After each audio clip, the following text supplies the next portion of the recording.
often put it this way. In order for us to be in the state that we are in today as people, we have to be out of our minds. We literally have to be crazy. It is necessary for us to be crazy. It is necessary for us to be backwards. It is necessary for us to be maladjusted. It is necessary for us to be disunited. It is necessary for us to be self-hating. It is necessary for us to be filled with an inferiority complex. In a world where the European is essentially about 10% of the world's population, if that 10% is to continue to rule over the other 90%, it must keep that 90% out of its mind. It must keep that 90% in a state of deception. It must keep...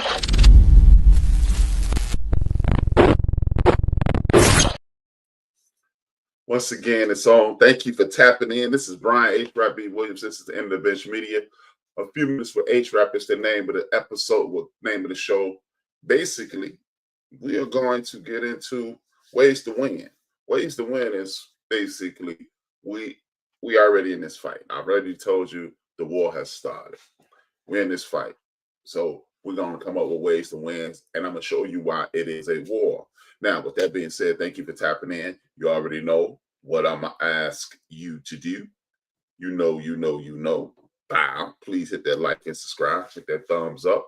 Hit that like, subscribe, tell a friend to tap in, share it, do all the things. And if you are watching this live, thank you very much. You're on YouTube. Hit that live, hit that share, tell a friend to tell a friend. If you're not watching this live, what I want you to do is go to www.theendofthebench.com, and at that point, you'll be doing me, myself, and I a tremendous favor.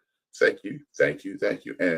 And before I move any further, thank you for everybody who tapped in. It is greatly appreciated. I'm on my way. I have a tremendous uptick in my YouTube views. I have a tremendous uptick in my website. You visited my website, and thank you for the subscriptions. Now, ways to win.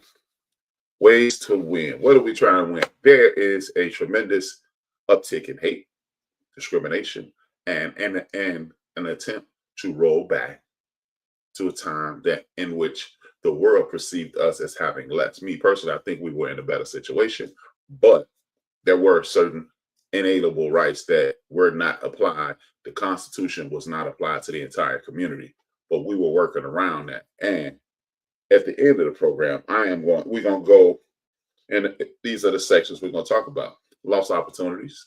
And then after we talk about lost opportunities, part 2 of the plan. And then I'm going to close, we're going to do the Black history. And then I'm going to put opinion to this terminology. We aren't our ancestors. But let's go back to the beginning. Lost opportunities. Lost opportunities. See, the thing is, there's been propagandized information that's been put into the populace, like things that voting don't count, we will never, ... Fill in the blank after we will never. They're not going to let you fill in the blank, ... And there are several things in which we have just laid down and died for. We can no longer do those things because, as the slogan goes, we're not our ancestors, but we are being put in the time frame in which our ancestors were subjugated, were disrespected, were made second-class citizens, were disregarded.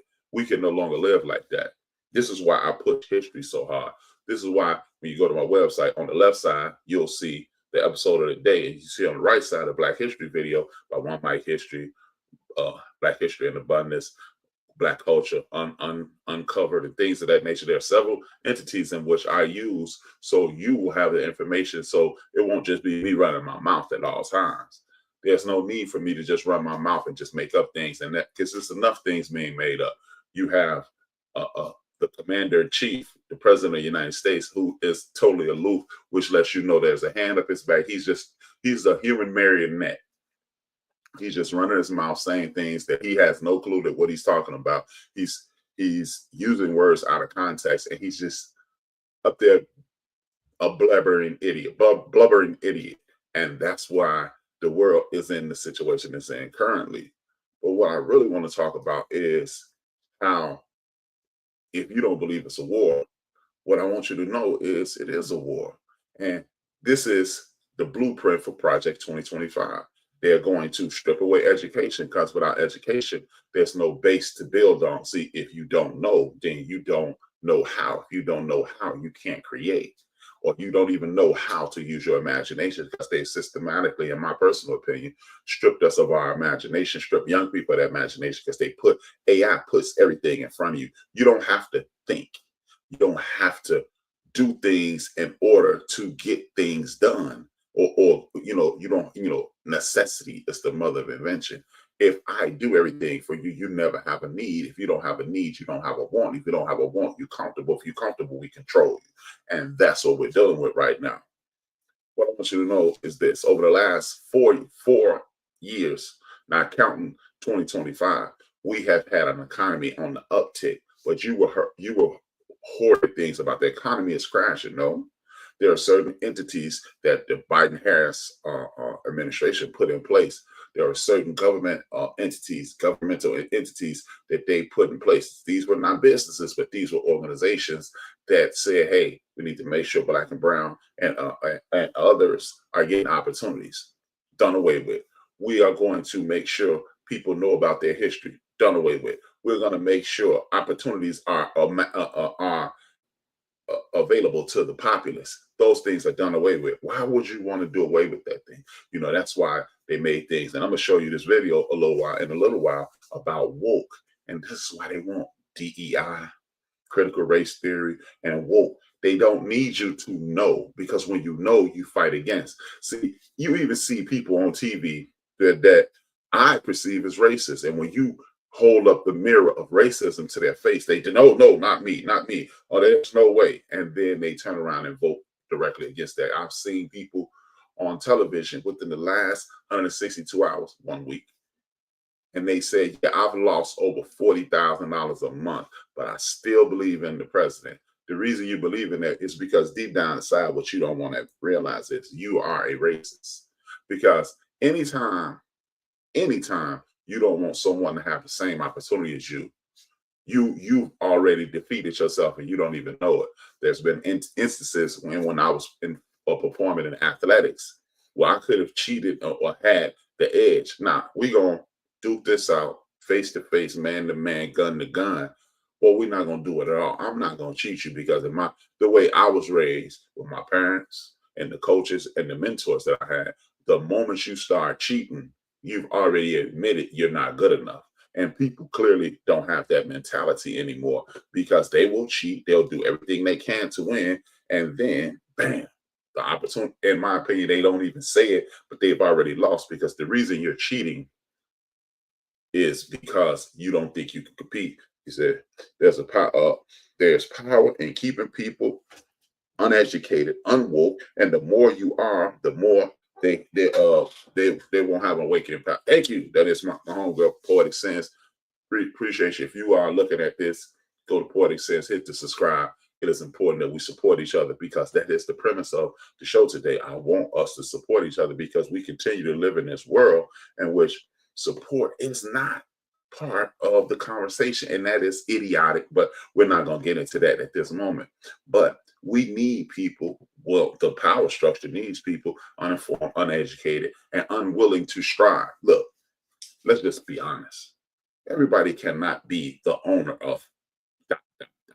No, somebody has to work there. Somebody has to open the store. Somebody has to be the new hire. Somebody has to be the shift manager. Somebody has to be the supervisor. Shift supervisor. Somebody has to be a traditional supervisor. Somebody has to be the manager. Somebody has to be the owner. That's just the way it works. But no one should be put in a caste system. What is a caste system? A caste system is mean you are casted into this. You can't go up, or it's next to impossible to go up. You can only stay where you are. No one should be there. This is the way the world works. Nobody should be not allowed to move forward in anything they attempt. If you have the time and you have the ability and you have the stick-to-itiveness and the know-it-all or the wherewithal, you should be able to at least try. And that's what they want you to be, because this is why when you have people like Elon Musk and Jeff Bezos and other multi-billionaires, people are walking up on $1 trillion. That's definitely a problem because they control who's in office. They control the ads that are on television. They control the news that you're going to get because look, Jeff Bezos owns the Washington Post, one of the most powerful newspapers in America. If he owns the Washington Post, but he also owns Amazon. If Amazon stop mistreating their people, is Washington Post going to tell it? No, they're not. Is if you own NBC, CBS, Fox News, and things of that nature, are you going to tell on something, another entity that you own, like ESPN? Are they really going to say that the NFL is getting over on the players? No, because ABC, ESPN are owned by Disney, and they need those dollars to continue to amass this insane amount of money. And in order for the big boys to continue to amass their wealth and keep you at the bottom and let a few people rise up to the top, they must keep you ignorant. Point blank. I mean, here's the point blank period. Here's an example. And this example is why we need to start having remember a couple days ago, it may have even been a week ago, came back and said we need to start having these kitchen conversations. And what I mean is interpersonal conversations with family members, friends, and community members instead of going on social media and letting the whole world know, because what you're doing is allowing people to understand how to destroy you. This is the easiest way to get to them. For example, for the last maybe 6 to 8 years, one of the mantras that's been bandied about is Black women are the most educated women in the world. Black women are the most educated women in the world. Black women are the most educated women in the world. Black women make more money than we make ever. Black women are the backbone. And I don't have a problem with that. But when you keep waving that flag instead of just telling the young ladies in your community, man, this is what you aspire to. This is what you need to be working on. This is what we need to do, because guess what? My grandmother was a superwoman. My mother was a superwoman. My great-grandmother was a superwoman. Both my great-grandmothers, both my grandmothers, and my mother. And my father was a super dude. But what I want you to understand is this: they didn't have to tell anybody because it was shown. It was shown in the actions. It was shown that, like, when my mom threw this gigantic cookout and she invited a bunch of people, she told me to invite some of my friends from the neighborhood, like Henry, Daryl, and these people who are married into my family at this point. But we had a wonderful time. And then the ladies in my community, they got together and we had baseball games. We had baseball leagues and things of that nature. They didn't go around saying, hey, look at me, I'm at that. Look at me, I'm Rita. Look at me, I'm Judy. We didn't do that. They just did, and that's what it was. And then the men in the community, the Jimmy Fields, the Fred Thomas, y'all heard me reference these people before, they just picked up the mantra as well. We don't have to continue to do these things. And when you do, guess what? Since you're the most educated and you're the most productive and you're the backbone of the community, we're going to pull the rug from up under you. Why? How are we going to do that? In an economy that grew from 2020 until 2025 on an uptick, almost as fast as former President Barack Obama's economy, it has been taken ever since. And how do you do it?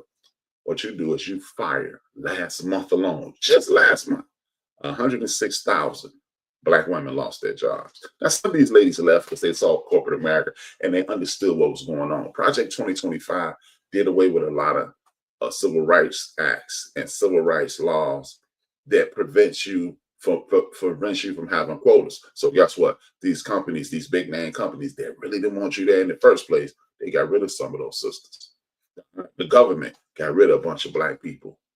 And they were targeting us because I keep telling y'all, we're the biggest independent population in this country. You know, Latino is not a country. Mexico, Central America, South America, those are, Mexico is a country, Central America is 4 or 5 countries, South America is like 8 countries.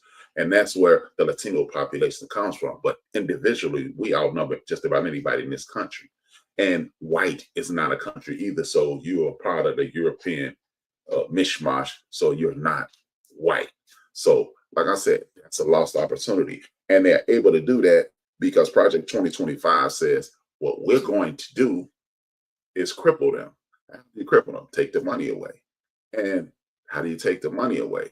You continue to lay off people, and you say you create Doge, which is a cryptocurrency, but it's also a Department of Government Efficiency. And when you have a buffoon who's bankrolled this clown, he's controlling the marionette. And now I'm going to leave because he got the information he needed. He got he did away with the people who were going to lock him up, and then he left our country, the United States of America, in chaos. And then he invited some of his countrymen over. None of those people looked like they were part of genocide. None of these people looked like they were distressed. None of these people looked disheveled. And if you are that, how are you on a private plane? Because the numbers, I keep telling you, it's about the numbers. But how is it that you threaten to garnish wages and then you threaten to fire people, which means, boom, you're out of business. You're out of business, and it slows down. Look, if it's a lot of independent homes, they love to say black people aren't married. Okay, not a problem, but we take care of our children. See, there is a 60% more chance, according to this study that was in 2015. If I'm not mistaken, I read 60% more chance that a black man to be in this life more than any other man in the United States of America, but we're not married. Now, back to the point. If you have this disconnected family, or single family, separate homes, where you're co-parenting, and you take the finances away from one of the parents, what happens? That family struggles a little more, creates disdain, creates an imbalance, which could potentially destroy our community. They're doing this purposely. That's why when I get to that, we're not our ancestors' portion. You'll understand why I'm doing that. See, you do away with education, you do away with vocation, you do away with opportunities, and here we are. When you try to cripple our women, the people who created this community in the first place, then and only then can you destroy a population. See, because they got us buying into this foolishness on social media that black men and black women don't get along, which is a lie. But we're buying into it because we're seeing it over and over. And I remember, if you remember, I have mentioned this book, Mein Kampf, on several occasions. This book was written by Adolf Hitler. And he openly says, if you tell a lie enough times and loud enough, it becomes true. And that's what we're subject to. They're telling loud lies, they're repeating them consistently, and they're leaving us in the wake. We can no longer allow these things. This is why I want us to realize the power of unity. Stop allowing people to put you in a position of denigrating. See, you know what? A lot of people in this world only know how to see what's wrong. With HRap, I don't like that shirt you have on. You shouldn't have wore that shirt. I could give you the greatest information in history where someone will say that. Instead of saying, that was great information, blah, blah, blah, dot, dot, dot. Or people have to let me know that they didn't agree with everything I said. If you did agree with everything I said, I really wouldn't want you to watch this program. Because guess what? My opinion could definitely be wrong. And if you could provide me with a better opportunity for our community, guess what? You can convey it to me. I'll look at it. I'll look into it and I'll go, you know what? That does make more sense. I'm on the next day. Yesterday I said this, but XYZ presented this opportunity to me, and I think we need to explore. It's not an end all be all. It's not a fix. It's not a universal socket. But guess what? It's a socket that a lot of us it'll open up opportunities. It's not a dissertation. It's a conversation. And again, the purpose of the program is to make sure our great-grandchildren's great-grandchildren are living better lives than we are. And that's the goal. So me being right all the time means absolutely nothing to me. But you know what? It's people out here with, he think he knows everything. You damn right I think I know everything.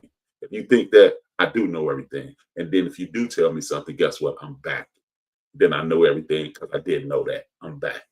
And it's an arrogant way of looking at things, but that's the way people will make you. See, instead of working together, you have to work against me to show me I don't know everything, and I never profess to. What I do is come on here every day in hopes to uplift everybody, including your hating behind.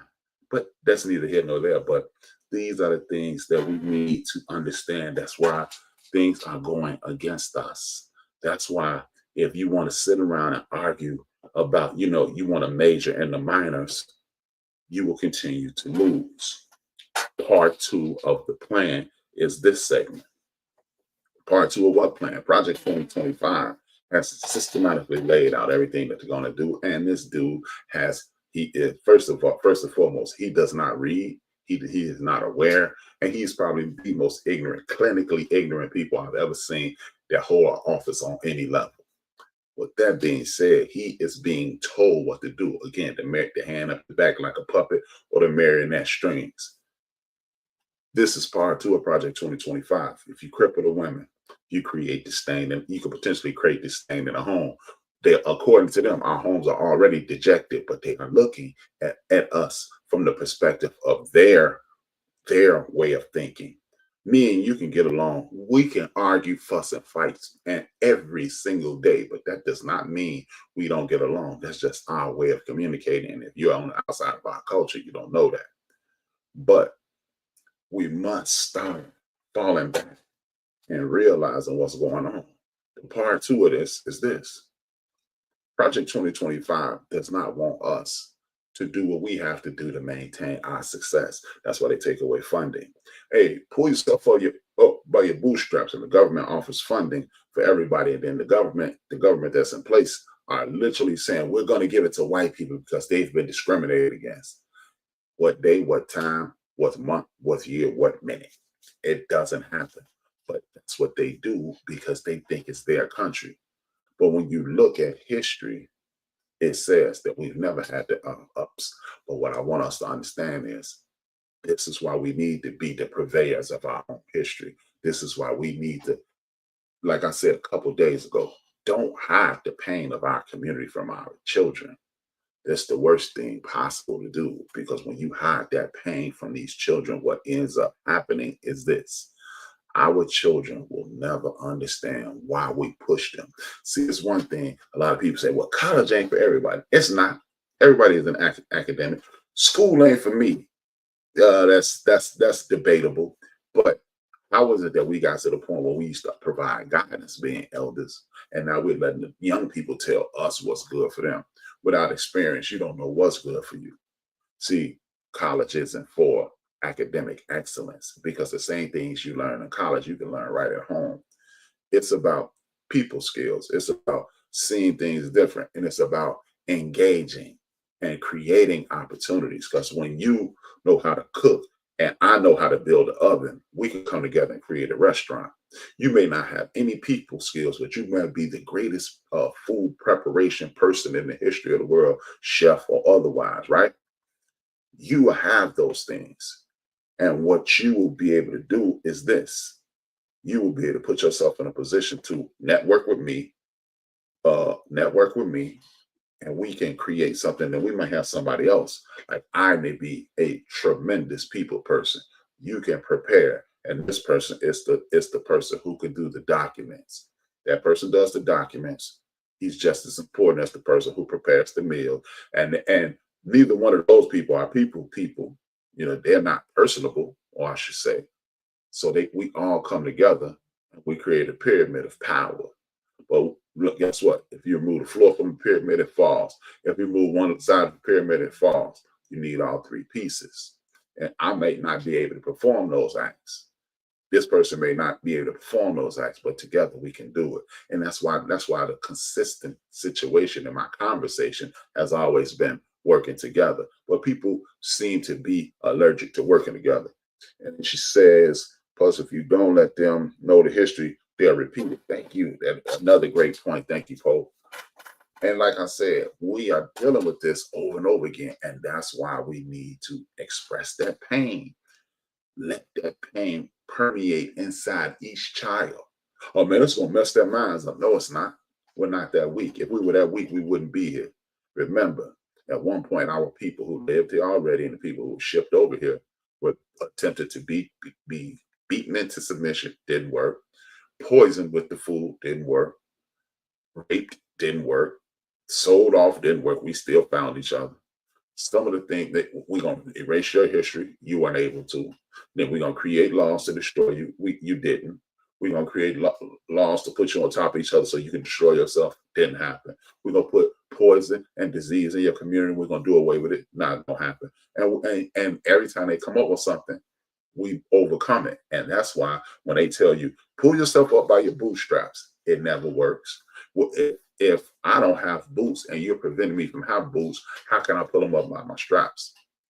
Last time we did that was Keisha Knight Fuller, former character as Rudy on the Huxtables, and she was on House of Pain as the daughter-in-law. Her and a bunch of women in Atlanta came together and created the Fearless Fund. What is the Fearless Fund? For young Black women who have, or women, Black women who have opportunities or ideas for opportunities in the community, because we only get 2% of angel funding. They created a fund to help those women. And people like Steve Bannon and others went to the Supreme Court and they deemed it prejudice. Yeah, we were helping ourselves, but these are the same people that said we don't need to help y'all anymore. So this is why we need to do everything we can to stay aware. Another word for aware is woke. And why did I bring that up? Because it is a perfect segue into this. This is the video for today. I'll be back shortly, and then you'll see what I'm talking about, because we consistently are unwoke to what's going on, and when we continue to be asleep, they continue to beat us. I'm going to play this video. You know, I'm only going to play a portion, and you can go to www.enterthebench.com and see it as an entirety, but I do want to bring this to your attention.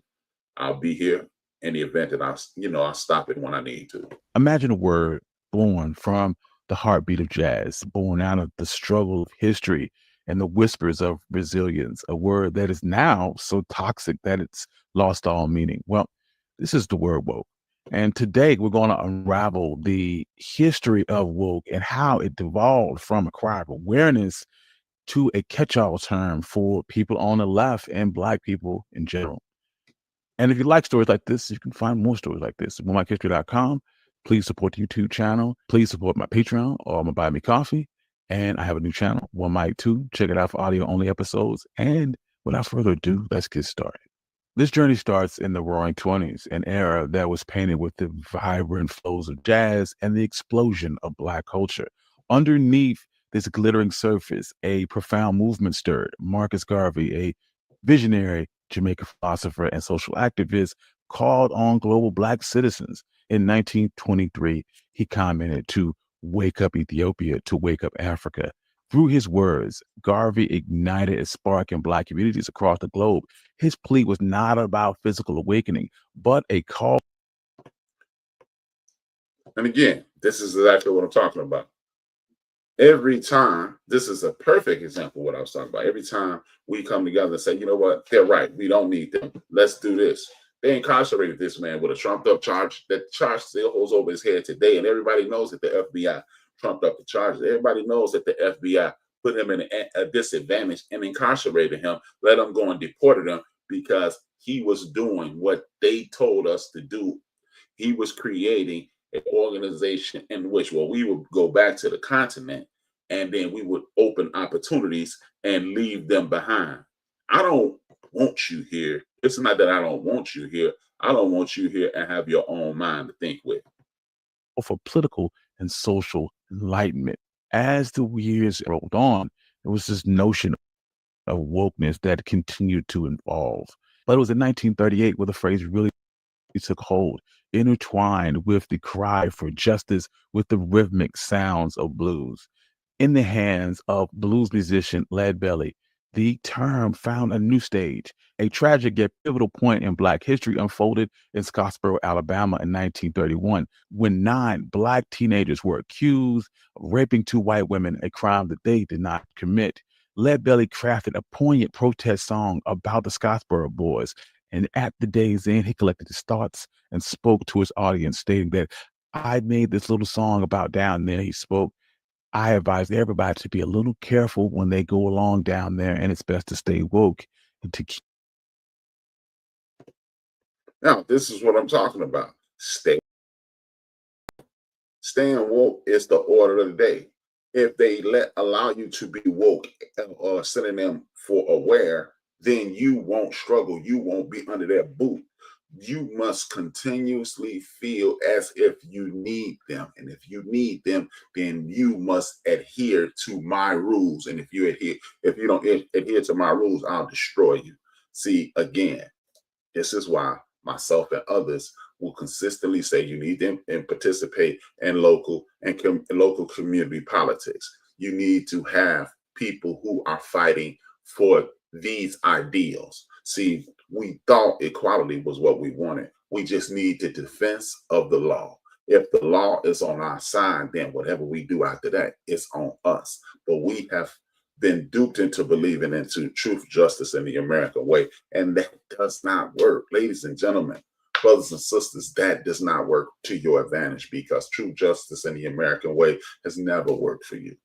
So if you don't understand what the Fearless Fund is for, if you don't understand the importance of doing your own thing, you will honestly understand within the next 3 years, because they are doing everything they can to put you back into a situation to whereas you are stuck in a box. But what they don't understand is this: that box is comfortable for us. That box actually worked for us. We have had lost opportunities. Now they're going to roll back the Civil Rights Act, which means if you go to the wrong hospital, they say we don't serve Black people here. If you go to the wrong restaurant, we don't serve Black people here. Well, if you do anything, we can say, hey, now we're back into discrimination, which might actually be advantageous to us. The money that circulates through the Black community is bigger than some actual countries. I'm going to say that again. The money that we spend is more money that is spent in an actual country. The president of Walmart, the CEO of Walmart, the CEO of Walmart has had his salary slashed in half because of the influence of us. Why did you do that? You're going to pay for it. We're not going to fire you, but you're going to pay for it. We spent $12 million a day in Walmart.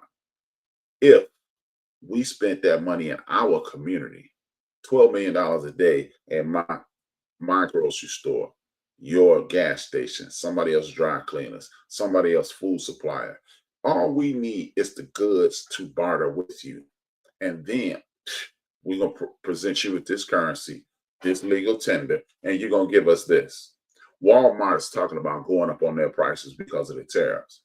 But all we have to do is live in a universe in which we're working together. So instead of making $10 off this, make $6. Because you only you spent $2. You really could make 10, but just make 6. And that other is the cushion. It draws people to you. It draws this entire community to you. And then we'll have our own version of Walmart. And guess what? Those people on the outside, they'll come over here as well. See, the thing is, if you are woke, then you realize that if you are people, you're part of a community that is only focused on the community, and you're the largest single community in a country, you're at the top of the food chain immediately.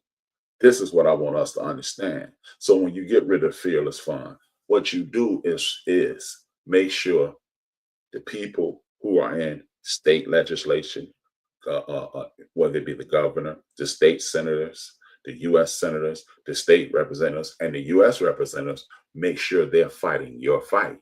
Because then the dude in D.C. means nothing, because we won't need as much federal funding. Places like Texas, places like California, Texas has a larger economy than some countries alone. The state of Texas, not Black Texas, the state of Texas.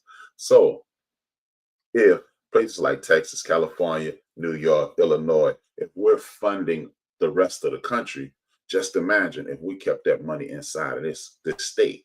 If they kept that money inside of the state, if you took the time to engage in your community development, you will also develop in state development, invest in state development, and then nation development.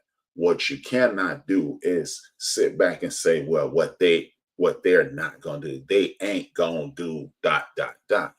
See, that's what they're banking on. That's what they're banking on, because if you sit idle, then I'll have control of everything. What I'm going to do is close this out.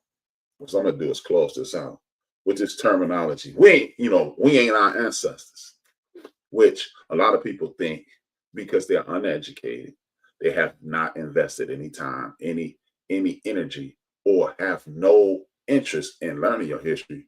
You are darn right. You are not your ancestors. Because guess what? Some of you people who yell, I ain't my ancestors, you talk about your feelings getting hurt verbally. Your ancestors didn't have the ability to have their feelings hurt. Hey man, why are you so mean? You need to get some therapy. Your grandparents didn't have the opportunity. Your ancestors didn't have the opportunity to have therapy, but they became millionaires. They became business owners. They became entrepreneurs. They became inventors. They became community leaders, community activists, and educated people raising families on an insane basis. Some of the men even had two families, making peanuts, but were able to provide for two families. I'm not saying that's cool, but what I'm saying is this. You're darn right you're not your ancestors. Because would you have been able to go from ashy to classy like my man Malcolm X? Would you have been able to withstand the might of the United States federal government like my man Marcus Garvey, the aforementioned Marcus Garvey? Would you have been able to beat a dude who identifies himself as a master of you, literally physically beat him up off you, and then go emancipate yourself and become one of the greatest orators and writers in the history of the world, aka Frederick Douglass? Would you have been able to do those things? Would you be living in a world in which your life is in jeopardy on a 24-hour basis? You may have been snatched up and then put onto a plantation, and you were born an emancipated man, like the men and women who created the very first Black Expo in the early 1800s of this country. Would you have been able to study, excel, create, and do the things with the Black Legion and the Ku Klux Klan and the United States federal government on your heels? So no, we're not a bunch of cowering, bumbling idiots. We're not a bunch of clowns and chumps. We are the fabric of this country. So when you say, I'm not my ancestors, realize the power that will. You need to be saying, I am my ancestor, because no matter what you put in front of me, I beat it. I beat a federally mandated incarceration called slavery. I beat that. I had people escaping on a regular basis and finding out how to get to places like Canada, and going to the western part of the country, and going to the southeastern part of the country, now known as Florida. I taught the Seminole tribes how to fight off President General at the time and soon to be President Andrew Jackson. I beat that. I taught the Mexican brothers and sisters how to beat off those same people. Remember the Alamo. We did that. We created mathematics, science, lighting, drainage, bathing, alphabet. We did that. So when you say, I'm not my ancestors, what you're really saying is, I'm a stupid person who's never researched my ancestors. See, you think Black people started in 1618 when the first person from Ghana, first group of people from Ghana was brought here in chains and put in indentured servitude. You think that's what Black history starts. But Black history starts with chapter 1, verse 1 of the Bible. In the beginning, it was light. That's when Black history started. And the earth was without form. People who know, if you know, you know. But what I want you to understand is this. We created churches. We created hospitals. We created schools. We created scholars. We created lawyers. We created businessmen, O.W. Gurley, and other Black men and women. They bought land in the West and created that Tulsa thing. It was Black women who created entrepreneur and businesses in LA and other places outside of LA County on the West Coast. We created towns in New Mexico. We created towns outside of Phoenix, Arizona. We created towns in Texas. We created towns throughout the South, the Southeast, and in the northern part of the country, and here in Illinois, Wisconsin, Minnesota, Michigan. We did all that. And we did all this with a gun pointed at our head and one at our back, and people and cowards dressed like ghosts trying to kill us. We did all that. So when you say you're not your ancestors, are you really telling us that you ain't tough? You don't have the wherewithal? You ready to give up? See, the reason we're in this situation is because we were not woke. We went to sleep after Dr. King was assassinated.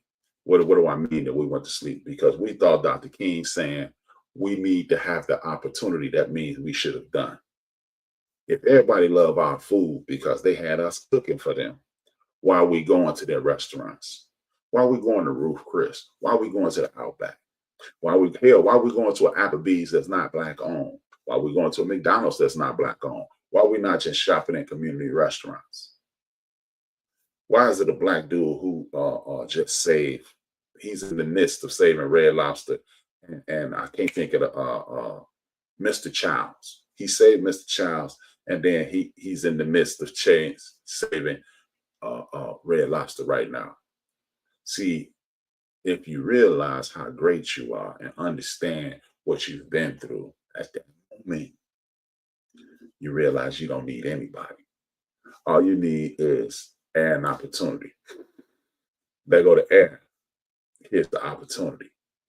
When these racist people stand up and put discriminatory laws and put themselves in power, all you need to do is go get your firearm registered. Go to a gun range. Hey, guess what? Somebody rich and Black, won't you open up a gun range, a series of gun ranges throughout the country so people will see how astute you are at defending yourself. Open some dojos so you can physically defend yourself. So if one of these clowns went up on one of our sisters and we start training our young ladies in self-defense at the ripe age of 3 or 4, by the time they get 12 or 14, when their bodies look like when their body's tempted by one of these monsters, they can beat the hell out of that dude, and then we can follow up and beat the hell out of the same dude. And we can protect our communities, we can protect our seniors, we can protect our women and children, and we can protect ourselves. See, if we are shut out of the things that they want to shut us out of, not a problem. We've been shut out before, and we built an empire that was inside of an empire. Now, seeing how we have the numbers now, and we know we have the numbers now, what we can do is create another empire inside that empire and make them kowtow to us. Because remember, you don't want us over there, so we'll never go over there. We're going to have to give up some things. Maybe we need to give up the NFL, MLB, NBA. I'm not saying don't play, but maybe not pay attention as much. See, it's ways around everything. You love basketball, don't watch it alone. You got cousins, everybody meet up at one cousin's house. Shop buy Black-owned snacks, buy Black-owned liquor. And then everybody watching on one TV, which means the ratings go down. And then you can create a community. You're creating communal unity by doing that.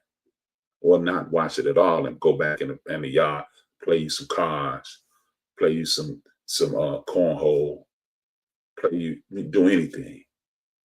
Create Black book clubs, things of that nature, enhancing our knowledge of ourselves and our knowledge in general. That's what we have to do. It's an easy fight. It's an easy W. All you have to do is be ready to fight. With that being said, I want to thank you guys for tapping in as usual. It is greatly appreciated. Have a great evening. Thank you for the support. 2 fingers, 1 word. Watch to the end. Dr. Amos, make sure you suck in what Dr. Amos has said, because